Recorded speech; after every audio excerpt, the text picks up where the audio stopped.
ሰላም ውድ ቻናሌ ቤተሰቦች እንደምናላችሁ እንደምንስከይሳ ደረሳችሁ። እግዚአብሔር አምላካችን ከሁላችን ጋር ይሁን። ኃይለ ገብርኤል ነኝ። ውድ ቤተሰቦቼ ዛሬም እንደተለመደው አስተማሪ ቁም ነገር አዘል ትምህርቶችን ቪዲዮዎችን ይዤላችሁ ቀርብ ያለው እስከ ፕሮግራሙ ፍጻሜ ድረስ አብራችሁን ቆዩ። ለዚህ ቤት ለዚህ ቻናል አዲስ የሆናችሁ ቻናሉን ሰብስክራይብ አድርጉ። ቪዲዮን ስትጀምሩ ላይክ እና ሼር እያደረጋችሁ ጀምሩ።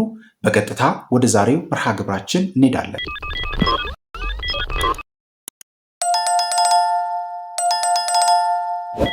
ቅርታ ለእህታችን ለምናገረው ነገር ውስጧ ያለውን አይነ ጥላ ነው ከቤ ያልኩት፣ እሷን አይደለም። ግን ይሄ ከቤ መንፈስ እየሰማችኝ እንደሆነ ተስፋ አደርጋለሁ። ይሄ የከቤ መንፈስ አይነ ጥላ መንፈስ ነው። ይሄ የከቤ መንፈስ ቡዳ አይነ ጥላ ወይም ደግሞ ዛር መንፈስ ነው፣ ከኋላ የሚመጣ መንፈስ ነው። እህታችን ከተናገረች በኋላ ውስጥ ያለውን ከቤን ደግሞ እናወራበታለን። እስኪ ታውራ። መብቴ ነው። እኔ ዲጄሊ አዎ እደግመዋለሁ። የኔ የራሴ ነው። አላገባም። መብቴ ነው። የማግባትና ለማግባት እንትኔ የኔ ነው። የትኛውም ህዝብ የዓለም ህዝብ አያገባውም። በእኔ በማግባት ባለማግባት ማንንም የማንንም እንጀራ አይዘጋም። የኔ ማግባት የማንንም ጦርነት አያስነሳም። የኔ ማግባት ማንንም አያሰናክልም። በየትኛው ሁኔታና ቦታ ብትሄድ እኔ ነው የምትጠይቅ። ይሄ የፐርሰናል ጉዳይ ነው። እንደውም ውጭ ሀገር this is personal ብለው ይውጡት አይመልሱም። ያለመመለስ መብት እንዳላቸው ካለ ወጣቋ ነው ላንተ አይነገርም።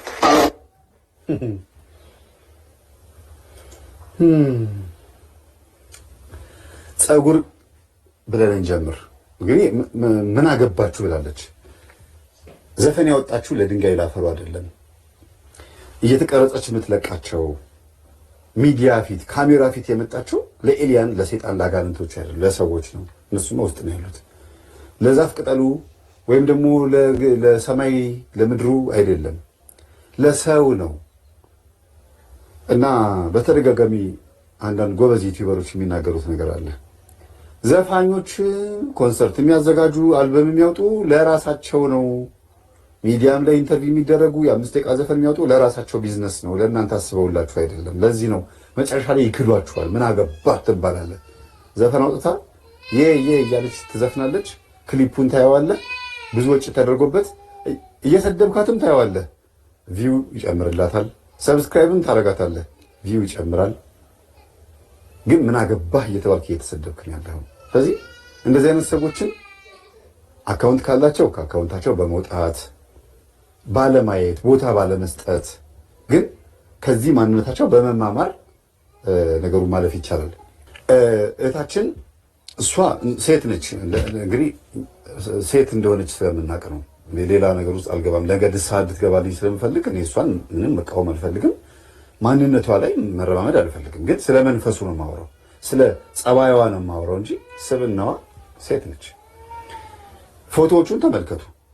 ከስር ያሉትን ፎቶዎች፣ ሶስቱንም ፎቶዎች ሰማያዊ የለበሰችበት እጇ ከስር ያደረገችው ወንዶች ጃምፐር የሚገፉ ሰዎች እንደሚያደርጉት ስታይሏ የወንዶች ጸጉር ስታይሏ የወንዶች ያውም ኢትዮጵያ ውስጥ የሌለ ውጭ ሀገር ራሱ ሆኖ እንኳን በጣም ፋራ የሚባሉ ራፐሮች የሚያደርጉት ስታይል ነው።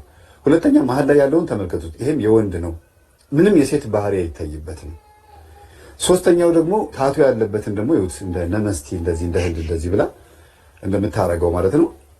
ሙሉ በሙሉ ከላይም ያለችዋን ተመልከቱት። አለባበሷ ሴት የሚባለው የለበትም፣ ግን ሴት ናት። አሁን ጾታ የመቀየር እድል ቢሰጣትና ወጪውን እንችልሻለን ብትባል ጾታ ትቀይራለች ወይስ አትቀይርም? እስቲ አስተያየት ስጡ። ምናልባት አልቀይርም ምናምን ብላ ደግሞ ተነስታ እንደፈለገች ትሆን ትችላለች። እሷ የሆነ ቪዲዮ ልትሰራ ትችላለች። ግን ስለ መንፈሱ እናንተ ስለምታውቁ ነው። ስለ አይነጥላ በደንብ ያስተማርኩትን የጻፍኩትን መጽሐፍ አይነጥላ ምን እንደሆነ በመጽሐፍ በደንብ አድርጌ ተናግሬያለሁና እቺ ልጅ እድሜዋ ከ35 እስከ 40 ነው ነበር። ምናልባት ከዛ በላይ ሊሆን ይችላል። የምታውቋት ካላችሁ እድሜዋን ጻፉልን። ምናልባት ኢትዮጵያዊ ባትሆን ጾታዋን ትቀይራለች። አዎ ጥሩ ነው። ይሄ ግን ውስጥ ያለውን አይነጥላ ሲናወራበት የትኛው አይነጥላ እንደሆነ አይነጥላ ብቻውን አለ፣ ዛር አይነጥላ አለ፣ ቡዳ አይነጥላ አለ። አያችሁ፣ እነዚህ ሶስቱ ከፋፈልኳቸው እንጂ ባህሪውን ነው እንጂ አንድ ያው ሰይጣን ነው። ዋናው አይነጥላ የሚባለው ዞሮ ዞሮ ሰውን ወደ እግዚአብሔር እንዳይጠጉና ዓለማዊ ሆኖ እንዲኖሩ የሚያደርግ ነው። ይሄ አይነ ጥላ የሚባለው መንፈስ ግን ዛር ሲሆን አብሮ ከእናት ማህፀን የተወለደ ሲሆን ሙሉ በሙሉ ህይወታችንን ይቆጣጠረውና ምቾት እንዲሰማን ያደርጋል። የምንበላው አናጣም፣ የምንጠጣው አናጣም፣ የምንለብሰው አናጣም፣ የምናወራው አናጣም። ግን አንድ ነገር እናጣለን። እሱም እግዚአብሔርን ወይም ደግሞ መንፈሳዊ ህይወት ወይም እርካታ የሚባለው እናጣለን። ጥግ እናጣለን። የህይወትን ጥግ እናጣለን። ሰላም የለንም። ሁልጊዜ የሚያስጠላ ማንነት ውስጥ ነው ያለው። ሁልጊዜ አስመሳይነት ነው የሚሆነው ዛር አይነ ጥላ ሲሆን። ለምን እድላችንን የሚወስነው እሱ ነው። ከልጅነት ጀምሮ እርግጠኛ ነኝ የተወለደችበትን ወር ኮከብ ላይ ገብታ ብታየው ይሄንን ማንነቷን ነው የሚጽፈው። ምናልባት ልደት ቀሏን የምታውቁ ሰዎች ካላችሁ ማየት ይቻላል። ለምንድን ነው ይሄን የተናገርኩት? እኔ በኮከብ አላምንም፣ ስለ ኮከብ አላምንም። ግን የተወለደችበትን ወር እንድናገር ያስገደደ ምንድነው? ዛር የሚባለው አይነ ጥላ ከማህፀን ጀምሮ ስትወጣ የተወለደችው ለምሳሌ ግንቦት ከሆነ ግንቦት ወር ላይ የተወለዱ ሰዎች ምን አይነት ባህሪ መያዝ እንዳለባቸው በአውደ ነገሥት ላይ በኮከብ ቆጠራ ላይ ተጽፏል። ወይም ዞዲያክ የሰዎች ህይወት ላይ ግን ትክክል አይደለም። እግዚአብሔር እንደዚያ ጎን እንድንኖር አልፈቀደም። ግን ዛሩ ነው እንደዛ እንድንኖር የሚያደርገው የሰይጣን ህገ መንግስት ስለሆነ። በማርቆስ ወንጌል ላይ ምን አለ? ጌታን ምን አሉት? አንተ አጋንንትን የምታወጣ በአጋንንት አለቃ ነው ሲሉት ሰይጣንን አያስወጣውም። ሰይጣን ሰይጣንን የሚያስወጣው ከሆነ መንግስቱ አይጸናለትም ማለት። ስለዚህ ሰይጣን መንግስት ካለው በዚህ ምድር ላይ ህገ መንግስት አለው ማለት ነው። ደግሞ አምላክ ተብሏል ሰይጣን በዚህ ምድር ላይ መጽሐፍ ቅዱስ ይናገራል። የዚህ ዓለም አምላክ ይለዋል። መንግስት ካለው በዚህ ምድር ላይ ህገ መንግስትም አለው። ህገ መንግስቱ ደግሞ ዞዲያክ ነው ወይም ደግሞ አውደ ነገሥት ወይም የጥንቆላ መጽሐፍቶች ስፔል ናቸው፣ ድግምቶች ናቸው። ስለዚህ በኮከብ ውስጥ የተጻፉ የተወለዱ በዛ ወር ውስጥ የተወለዱ ሰዎች ታሪካቸው ተመዝግቧል ማለት ነው። ይቺ ልጅ በዛ በተጻፈው ውስጥ ህይወቷ ቁጭ ብሎ እንዲህ እንድትሆን ያደረጋት ማን ነው? አስተዳደግ አይደለም፣ ምን አለ ውስጥ የተቀመጠው መንፈስ ነው። ጸሎት ስጀምር ክፉ ሐሳብ በልቤ ይመጣብኛል።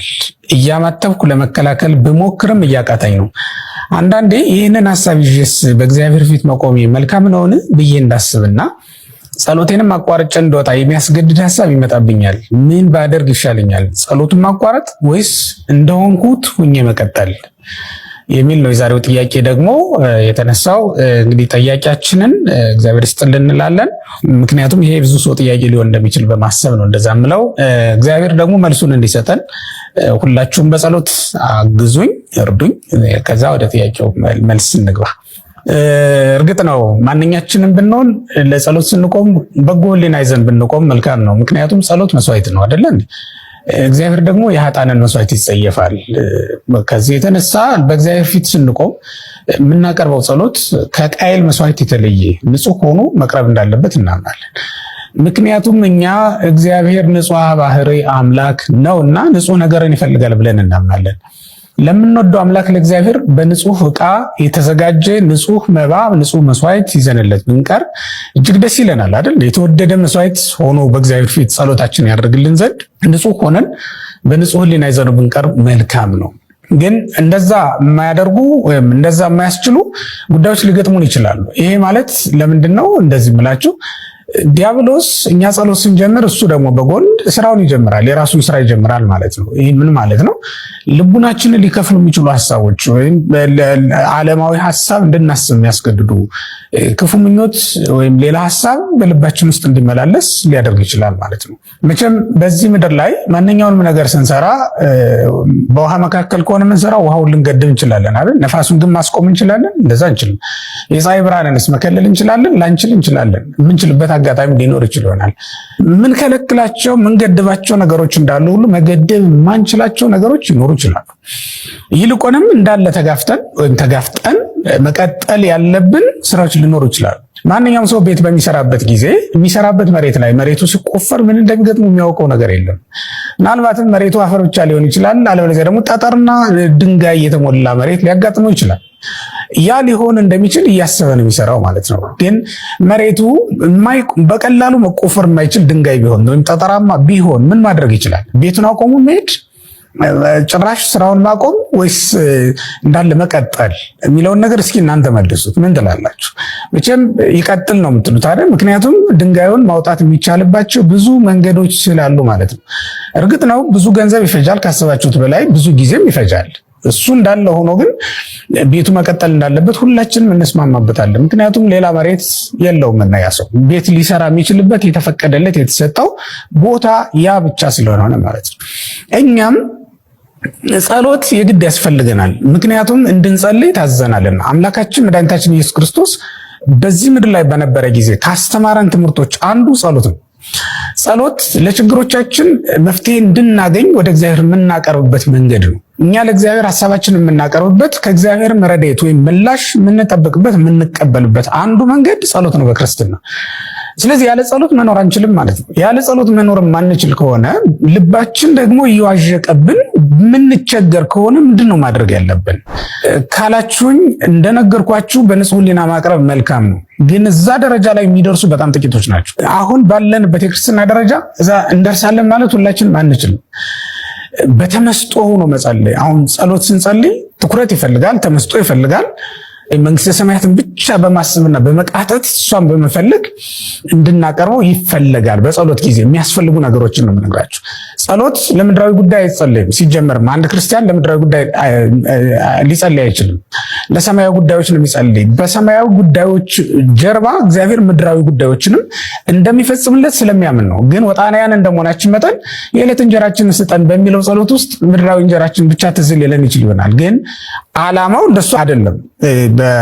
የዕለት እንጀራችን ስጠን ማለት ስጋውን ደሙን ዕለት ዕለት እንድንቀበል አድርገን፣ ስጋውን ደሙን የሚያቀብልን ካህን አታሳጣን፣ ስጋውን ደሙን የምንቀበልበት ስፍራ አትንሳን ብሎ መጸለይ ማለት ነው። የዕለት እንጀራ የተባለው ቅዱስ ቁርባን ነው። ሰማያዊውን ማዕድ የፈቀደልን ክርስቶስ ምድራዊውን ማዕድ እንደማይከለክለን ስለምናምን እንደዛ የምንለው ማለት ነው። እና ዋናው ላይ ትኩረት እናደርጋለን። ይሄኛው ደግሞ ሁለተኛ ጉዳይ ነው። ይሄ የምድሩ ጉዳይ ሁለተኛ ጉዳይ ነው።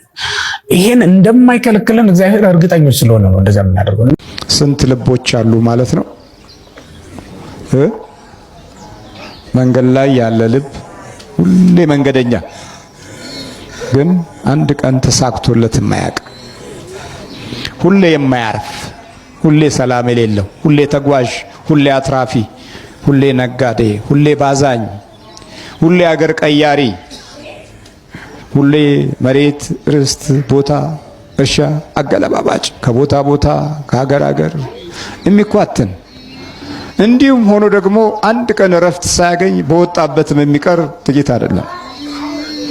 መውጣትን ያስለመደው መንፈስ በወጣበት ቀልጦ ተስፋ ቆርጦ ተበትኖ ወርዶ ታች ዝቅ ብሎ አይ ዘመድ ምን ያደርግልኛል አሁን እንግዲህ ወዲህ ባያዩኝ ይሻላል ብለው በየጥጋጥጉ በየመንገዱ የእብድ ጨርቅ ለብሰው ተስፋ ቆርጠው በፊት አሉ የሚባሉ ስንት የምታውቋቸው ዛሬ ወጥተው የቀሩ ጥቂቶች አይደሉም። የመንገድ ዳር ኑሮ፣ የመንገድ ዳር ጉዞ፣ የመንገድ ዳር ተክል፣ የመንገድ ዳር ፍሬ። ዘሪ ሊዘራ ወጣ፣ አንዱ መንገድ ላይ ወደቀ፣ ወፎችም መጥተው በሉት፣ ተረገጠም ይላል። ይኸው ተረገጠ እኮ ነው የሚለው። ዘሪ ሊዘራ ሲዘራም አንዱን በመንገድ ዳር ወደቀ፣ ተረገጠም፣ የሰማይ ወፎችም በሉት። መጀመሪያ ምን ሆነ ነው የሚለው? ተረገጠ። ለምን? ለም አፈር አላገኘም። ለም ጊዜ፣ ለም ሰዓት፣ ለም ወቅት አልነበረው። በታሪክና በእምነት የተገነቡ ጊዜዎችና ሰዓቶች አልነበሩትም። መንገድ ዳር ስለተዘራ፣ መንገድ ዳር ስለወደቀ ተረገጠ። መጀመሪያ ዝም ብሎ ማንም ረገጠው። ማንም ነው የሚያልፍበት። እንዲህ ነው እኮ ከእግዚአብሔር የተለየ ሕዝብ ገና ሲዘራ ከዘሩ ጀምሮ መንከራተት ያልተለየው ትውልድ ሆኖ ይጸነሳል። እረፍት በሌለበት ጠብ በተሞላበት ልብና ሕሊና ይወለዳል። ከዛ በኋላ የፍሬነት ገጽታው ወደዚህ ዓለም ብቅ ሲል ወፍ የሚለቅመው ማንም የሚረግጠው ይሆናል። ይኸው አይነ ጥላው ረግጦናል እኮ። ተረገጠ፣ ወፍ ለቀመው፣ ከሰማያት የወረደው ክፉ መንፈስ ሰይጣን ዛሬ አብሮን እየተጸነሰ አብሮን እየኖረ ዛርና ውቃቢ የሆነ ሲጫወትብን ነው የምናየው።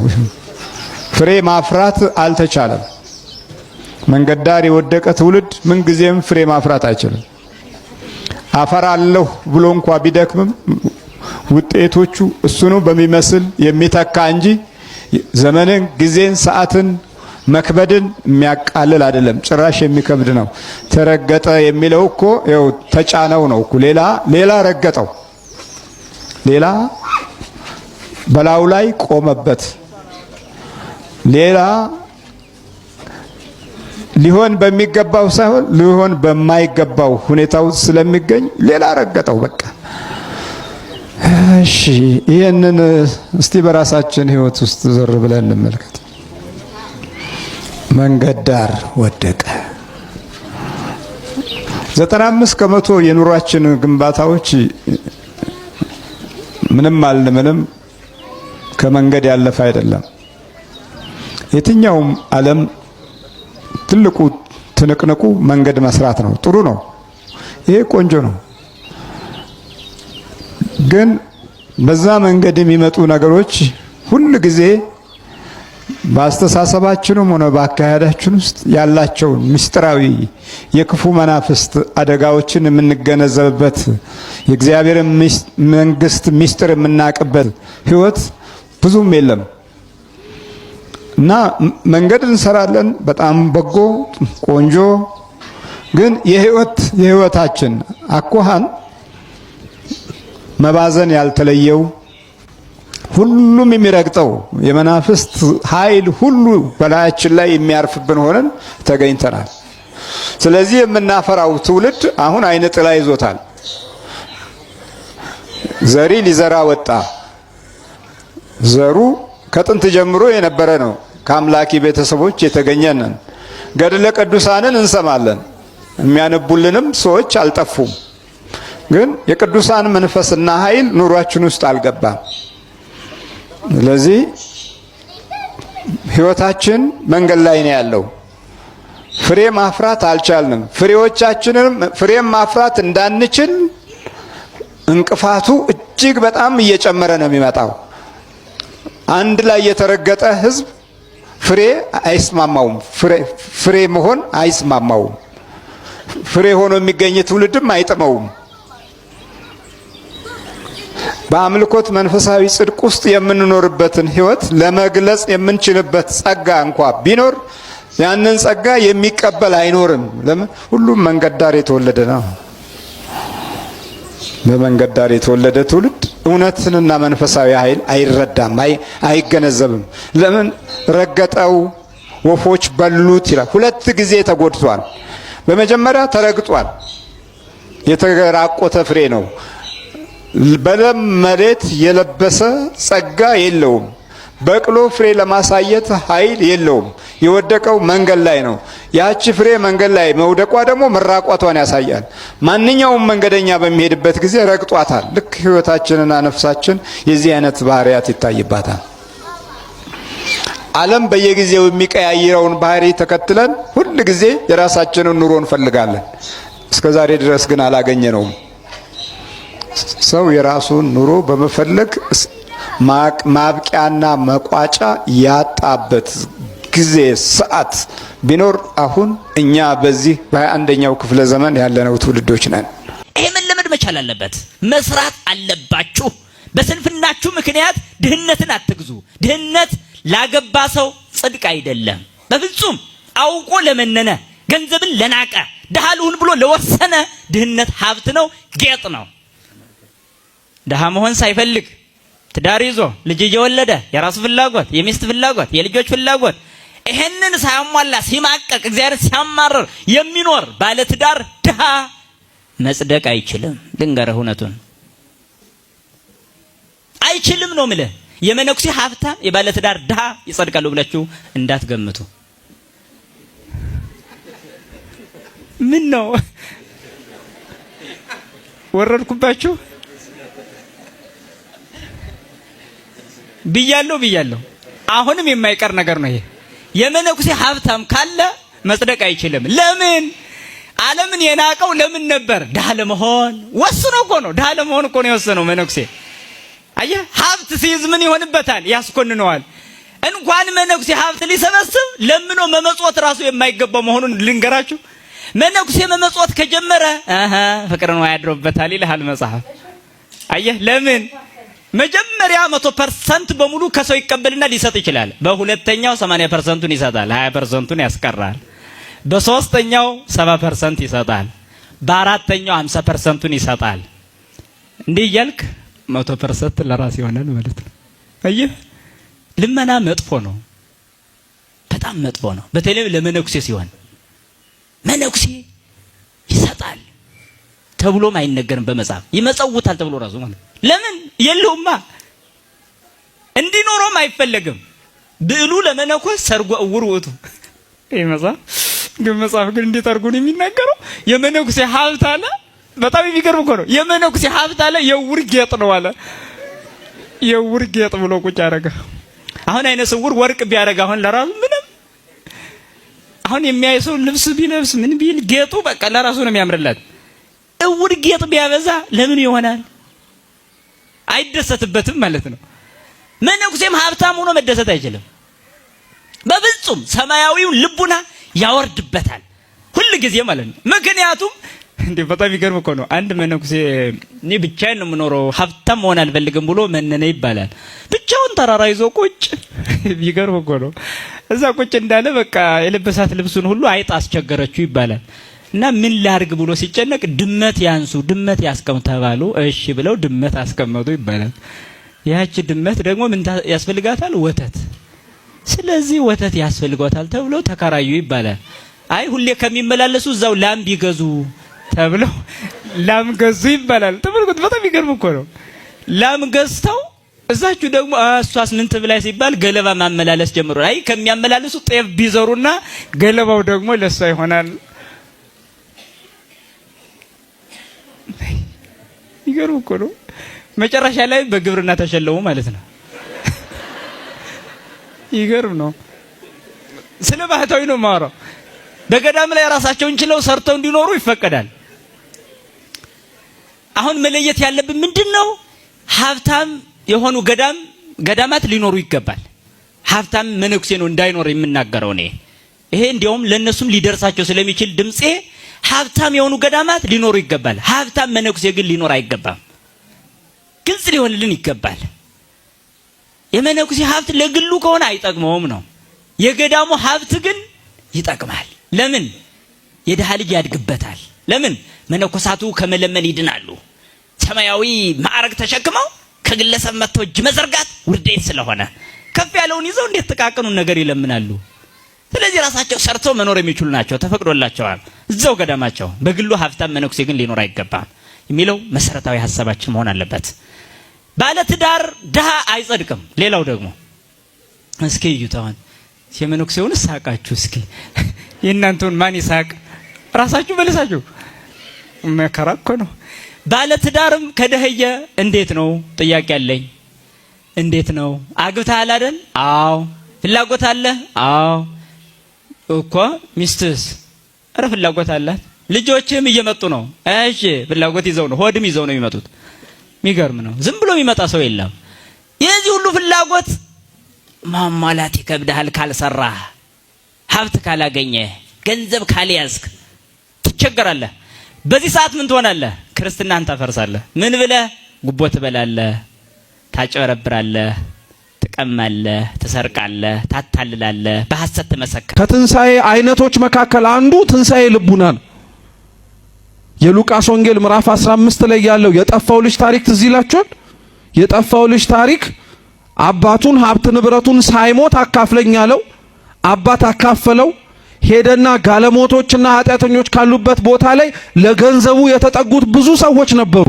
ሲኖራችሁማ የሚጠጋ መቼ ይጠፋል? ስታጡ ነው ሰውም የሚጣጣው። ሁሉም ሰው ጠፋ። የሚበላው አጣ፣ የሚጠጣውም ጭምር አጣ። ኋላ ላይ የአሳማ ጠባቂ ሆኖ ተቀጠረ አይደል? የሚበላውና የሚጠጣው እሱ አጥቶ አሳማዎቹ ግን የሚበሉትና የሚጠጡትን አይቶ ወደ ልቡናው ተመለሰና ሄጄ በአባቴ ቤት ተመልሼ ይቅርታ ጠይቃለሁ፣ ልጅህ ልባል ሳይሆን ባሪያ ልባል እገባለሁ ብዬ መለሳለሁ አለ። ይሄ ሰውዬ እኮ ትንሣኤ ልቡና ነው የኖረው። ልቡናው ሙቶ ነበረ። በኃጢአት አባቱን አሳዝኖት ወጥቶ ነበረ። ተመልሼ እመጣለሁ ብሎ የተሰማው ጸጸት ሆኖ አልቀረም። ወደ አባቱ ተመልሶ መጥቷል። አልመጣም? ልጁ ልክ ሲመለስ አባትየው ምን እንዳለ ትዝ ይላችኋል? ልጄ ሞቶ ነበረ አሁን ግን ተነስቷል ብሎ የተናገሩ። ሞቶ ነበር እንዴ?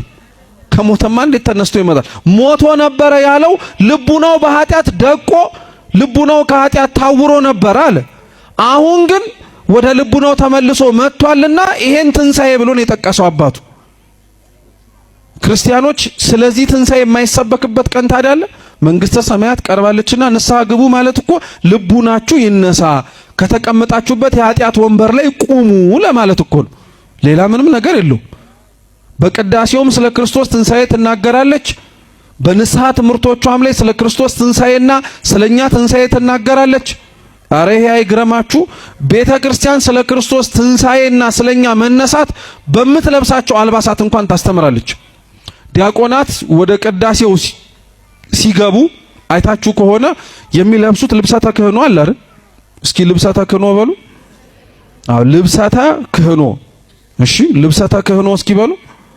አዎ የካህናት ልብስ ማለት ነው። አገልግሎት የሚሰጡበት ልብስ ነው ለቅዳሴ። ያንን ልብስ አድርገው ታይታችሁ ከሆነ ዲያቆናቱ በአምስት አቅጣጫ፣ ሁለት በቀኝ ሁለት ከፊት አንድ ደግሞ ከጀርባ የሚወርድ ዘርፍ አለ አይደለ? እነዚህ ዘርፎች አንደኛ አይታችሁት ከሆነ ልብሱ ነገስታት በሹመት ጊዜ ላይ ድሮ ይለብሱት የነበረ ልብስ ይመስላል አይደል? ተዋጊዎች የክርስቶስ ጦረኛ ስለሆኑ ነው አገልጋዮች። ሁለተኛው ግን እነዚህ የለበሱት አልባሳት ውስጥ የሚወርዱት ዘርፎች ምስጢር አላቸው። ከፊት ለፊት ከዲያቆኑ ማለት ነው ወደፊት የሚወርዱት ሁለት ዘርፎች የምስጢረ ሥላሴና የምስጢረ ሥጋዌ ምሳሌ ናቸው። እነዚህ ምስጢራት ከፊት ለፊት የወጡት ምንድነው? አንደኛ በአምላክ ሰው መሆን ስለ ምስጢረ ሥላሴ በይበልጥ ስለተረዳን። ታስታውሰው እንደሆነ አሁን ከነበርንበት ሰሞን አስቀድሞ የነበርንበት ወቅት የቤተ ክርስቲያን ዘመነ አስተርእዮ ነበር አይደል የሚባለው? ዘመነ አስተርእዮ መገለጥ ዘመን እኮ ነው። የተገለጠው ምንድነው? አምላክ ሰው ሆኖ ብቻ የተገለጠው መገለጥ ብቻ ሳይሆን በአምላክ መጠመቁ ስለ ቅድስት ሥላሴ አውቀናል አላወቅም? አውቀናል እኮ። በዓለ አስተርእዮ ላይ አንዱ የተገለጠልን ነገር ቢኖር የቅድስት ሥላሴ ስንትነት ነው። ወልድ በውሃው ሲጠመቅ በላይ በሰማያት አባቱ ምስክርነት ሲሰጥ መንፈስ ቅዱስ በርግብ አምሳል ደግሞ ወልድ ላይ ሲያርፍ ቅድስት ሥላሴ አንድ አምላክ ቢሆኑም በአካል ስንት መሆናቸውን አየን። ይሄ መገለጥም በዚህ ሰሞን በዚህ ወቅት ይሄንን አየን። ስለዚህ በአምላክ ሰው መሆን ስለ ምስጢረ ሥላሴም ይበልጥ እንድናውቅ ረድቶናልና እነዚህን ሁለቱን ከፊት ለፊት እናደርጋለን። በቀኝና በግራ በዲያቆናቱ የሚወርዱት ዘርፎች ደግሞ የጥምቀትና የቁርባን ምሳሌ ናቸው። እየሰማችሁ ነው? የምንና የምን? የጥምቀትና የቁርባን። የቤተ ክርስቲያናችን አንድ ሊቅ ሲያስተምር ምን ይላል መሰላችሁ? የክርስቲያኖች ጉዞ ሁሌም እንደምታውቁት የመስቀል ጉዞ ነው። መስቀሉን አይታችሁት ከሆነ ብዙ ጊዜ ላይ ቅርጹን ማለት ነው የላይኛው አጠር ያለ የታችኛው ምን ያደረገ ነው? የረዘመ ነው። በቀኝና በግራ ደግሞ እኩል የሆነ ርቀት ያለ ደግሞ አንድ እንጨት አለ አይደለ? እና ምን ይባላል መሰላችሁ? መስቀል ይላል ቅዱስ ቄርሎስ ዘእስክንድርያ ከምድር እስከ ሰማይ ተዘርግቶ ወደ እግዚአብሔር የሚወስደን መሰላላችን ነው አለ። ወደ አምላካችን የሚያወጣን መሰላላችን ነው አለ። ቀጠለና ምን አለ? በዛ የመስቀል ጉዞ ግን ሁሉም እንደዚሁ ዝም ብሎ የሚወጣ አይደለም። አንዳንዱ መስቀሉ ከብዶት የሚወድቅም አለ። አንዳንዱ የተሸከመው እግዚአብሔር እንዲኖረው እያደረገው ያለው ፈተና በአቅሙ ቢሆንም አቅሙን የማያውቅ ስለሆነ እያወቀም ቢሆንም ጭምር የሚወድቅና የሚሳሳት አለ። ማንኛውም ሰው በክርስቲያናዊ ሕይወቱ ልክ እንደሚወድቀው እንደሚነሳው እና ምን አለ ቅዱስ ቄርሎስ? በዚህ የመስቀል ጉዟችሁ ላይ ስትወድቁ ወይንም ደግሞ በዚህ የመስቀል ጉዟችሁ ላይ ከዛ መንገድ ስትወጡ የምትመለሱባቸው መንገድ ጥምቀትና ቁርባን ነው አለ። ምንና ምንድነው? ጥምቀትና ቁርባን ነው። ክርስቶስን ለመከተል ይመጡ የነበሩ ሰዎች በሙሉ አንዳንዶቹ ይገቡ የነበሩት በጥምቀት በርነት ነው። ታስታውሳላችሁ? የሐዋርያት ሥራ ምዕራፍ 2 ላይ አምላካችን ልዑል እግዚአብሔር የላከው ቅዱስ ጴጥሮስ ለገበያው ሕዝብ ሰብኮ ከጨረሰ በኋላ ምን አሉት? ምን ተንግበር አሉት? ምን እናርግ አሉት? ኃጢአታችሁን እየተናዘዛችሁ በኢየሱስ ክርስቶስም ተጠመቁ አላቸው። ወደ ክርስቶስ እምነት የገቡት አምላካቸውን ለማመን የታደሉት በምን በርነት ገብተው ነው? እስኪ ጥምቀት በሉ። አይዟችሁ ከባድ አይደለም። እስኪ ጥምቀት በሉ። በጥምቀት በርነት ነው። ሐዋርያት ክርስቶስን አምነውት የተከተሉት እኒህ አባቶቻችን አንዳንዶችን በጥምቀት በርነት እንዳስገቡት ሁሉ ያመነ ሰው የተጠመቀ ሰውስ እግዚአብሔርን በኃጢአት ሲያሳዝነው ክፉ ሲሰራ አምላኩን ይቅርታ ጠይቆ የሚገባው በምን በርነት? በቁርባን ንስሐ ከተገባ በኋላ ንስሐውን ፍጹም የሚያደርገው የነፍስ አባቱ ጋር ተናዝዞ የጨረሰውን ኑዛዜ ቅዱስ ቁርባን ሲቀበል ነው። ስለዚህ በቀኝ በግራ ያለው ይህ ሁለቱ ዘርፍ ደግሞ የንስሐና የጥምቀትና የቁርባን ምሳሌ ነው። 5 ዘርፍ ነው አለ ያልኳችሁ። እስካሁን ስንት ዘርፍ ጠራን? አረ መልሱ ባካችሁ። 4። ከባድ እኮ አይደለም፣ አይዟችሁ። ስንት ነው? ስንት ቀረን? አንደኛው ዲያቆኑ የሚያደርገው ልብስ ላይ የቀረው ዘርፍ በየት በኩል ነው ያለው? በጀርባ ያለው የቀረው ዘርፍ የትንሣኤ ሙታን ምሳሌ ነው። እስኪ ለምን ብላችሁ ጠይቁ። እነዚህ ከፊት ለፊት ያሉትን በቀላሉ ማየት ይችላል አይችልም? ትንሣኤ ሙታን ከጀርባ ያለውንስ እንዲህ ብሎ ማየት ይችላል? ትንሣኤ ሙታን ገና ስላልተፈጸመ አላየነውም ብሎ ለማጠየቅ እኮ ነው። ስለዚህ ስለ ትንሣኤ ሙታንና ስለ ክርስቶስ ትንሣኤ ቤተክርስቲያን የማትሰብክበት ጊዜ የለም። እንግዲህ ውድ ቤተሰቦቼ በዛሬው ቆይታችን፣ በዛሬው ትምህርቶቻችን፣ በዛሬው ቪዲዮቻችን እነዚህንና መሰል ጉዳዮችን ለመዳሰስ ለማየት ሞክረናል። በቀጣይም እንደዚሁ ሌሎች የሚያነቁ የሚያበረታቱ መንፈሳዊነታችንን ከፍ የሚያደርጉ ትምህርቶችን ቪዲዮዎችን ይዤላችሁ እስከምንገናኝ ድረስ የቅዱሳን አምላክ ከሁላችን ጋር ይሁን። በሀገር ውስጥም ከሀገር ውጭም ያላችሁ ኢትዮጵያውያን፣ ኤርትራውያን ቤተሰቦቼ ሰላም እግዚአብሔር ከሁላችሁ ጋር ይሁን እላለሁኝ። እንበርታ፣ እንጠንክር። ለዚህ ቤት ለዚህ ቻናል አዲስ የሆናችሁ በድጋሚ ቻናሉን ሰብስክራይብ አድርጉ። ቪዲዮውን ስትጀምሩ ዘውትር እንደምናገረው ላይክ እና ሼር አድርጉ። ለብዙ ሰዎች ትምህርቱ እንዲደርስ ምክንያት ይሆናል። ሐሳብ፣ አስተያየት፣ ጥያቄ ካላችሁ መጻፋችሁን እንዳትረሱ። እግዚአብሔር አምላካችን ከሁላችን ጋር ይሁን። ይቆየን። አሜን።